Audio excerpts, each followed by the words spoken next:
Budaya Lampung itu yang sudah tertanam di bumi Lampung dan di Nusantara ini memang terus hidup dan berkembang sesuai dengan masanya, pada masanya.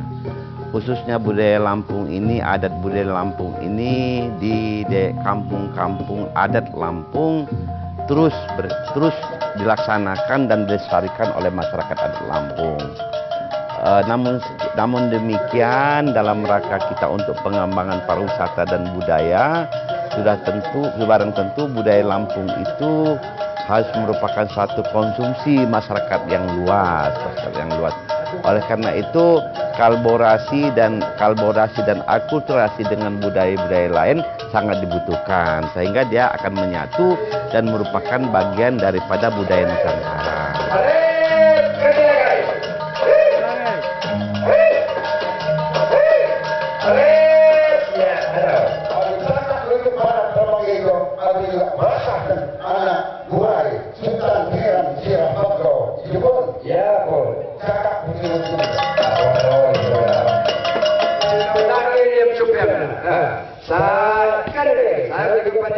Ya, sebetulnya tinggal masyarakat meneliti dan mengkaji secara dalam bahwa dasar adat, terutama adat Pepadun, ini adalah Kuntaro Rajo Aso. Kuntaro Rajo Aso itu kalau kita lihat secara dalam itulah Al-Quran dan hadis, kitab-kitab yang ada. Jadi berdasarkan Kuntaro Rajo Aso itu timbullah cepalo, larangan-larangan. Baik itu cara palo 12, cara 24, cara palo 40, palo 80. Di situ semua larangan dan kewajiban yang ada dalam cepalo itu semuanya dilandasi oleh nilai-nilai yang terkandung dalam ayat-ayat suci Al-Quran dan hadis. Termasuk titi gemati. Kita lihat sekarang ini, kalau akan ada perkawinan secara adat, tentu sebelum perkawinan secara adat itu dia harus melakukan nikah perkawinan secara agama Islam dulu. Jadi pokoknya harus didasari oleh Al-Quran dan hadis.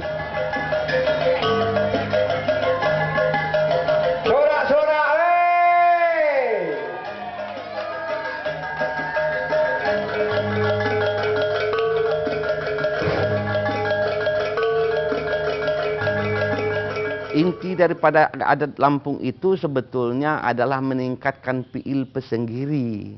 Meningkatkan piil pesenggiri itu meningkatkan kebersihan hati, kebersihan jiwa, sehingga dalam nemui nyimah, dalam nengah nyampur, dalam sakai sambayan, dan dalam membawakan juluk dan adat kita didasari oleh suatu kebersihan hati, kebersihan niat dan sebagainya. Itu adalah intinya sebetulnya. Yang diharapkan setiap yang begawi itu bisa meningkatkan piil pesenggirinya, bisa meningkatkan kebersihan hatinya, kebersihan jiwanya, sehingga semua aktivitas dia dalam kehidupan ini, dari sejak lahir sampai dia meninggal dunia nanti, itu harus dilandasi oleh kebersihan dan niat yang bersih. Baik dalam nemui nyimah. Nemui nyimah ini saya terjemahkan silaturahmi, berhubungan dengan masyarakat yang luas, maupun dia sakai sambayan, tolong menolong, dia harus dilandasi oleh satu niat yang bersih. Niat yang bersih sehingga juluk ada gelar yang dia dapat pun, yang dia sandang pun, apakah itu paraja, apakah itu pangeran, apakah itu sultan, itu harus mempunyai tanggung jawab moral yang tinggi. Bukan nama sekedar nama kan gitu.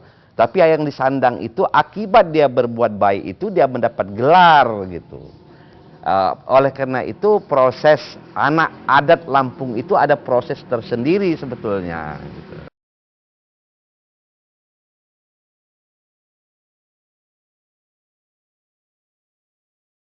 Kalau sebetulnya dalam adat Pepadun itu gelar itu bagian daripada piil pesenggiri, juluk adek namanya. Juluk adek itu sebetulnya diproses, didapatkan karena proses adat yang panjang, proses pembinaan jasmani dan rohani yang panjang. Seorang anak adat Lampung sebetulnya mempunyai nilai-nilai tersendiri. Dia harus dibina sebelum dia lahir ke dunia. Oleh karena itu dalam tata cara adat Lampung, anak yang belum lahir di dunia itu dia harus diselamatin oleh orang tuanya. Selamatan itu kalau dikaji secara lahir, secara yang tersurat, selamatan assalam, selamat. Tapi yang tersirat di dalamnya, kenapa seorang anak yang belum lahir sudah diadakan selamatan? Sebetulnya karena selamatan itu ada assalam, ruhullah. Jadi ruh orang tuanya melalui ruh Allah ketemulah dengan calon anak yang ada di alam ruh gitu. Jadi itulah setelah dia selamatan dia harus penganggi dalam Cangget Agung yang masuk dalam Kutomaro. Kutomaro itu adalah pagar-pagar dalam pergaulan kehidupan dia, dan dia harus busega, dan kalau laki-laki dia buasa. Jadi kalau kita lihat bahwa anak-anak adat Lampung itu, anak penyimbang Lampung itu adalah dua, Sebai dan Raga. Sebai dan Raga itu sama kedudukannya. Dia harus dua-duanya harus selamatan, dia dua-duanya harus penganggi dalam Cangget Agung, yang perempuan harus busega dan yang laki-laki harus buasa. Baru dia berhak mendapat juluk, penghargaan, juluk, panggilan, nama panggilan, nama panggilan.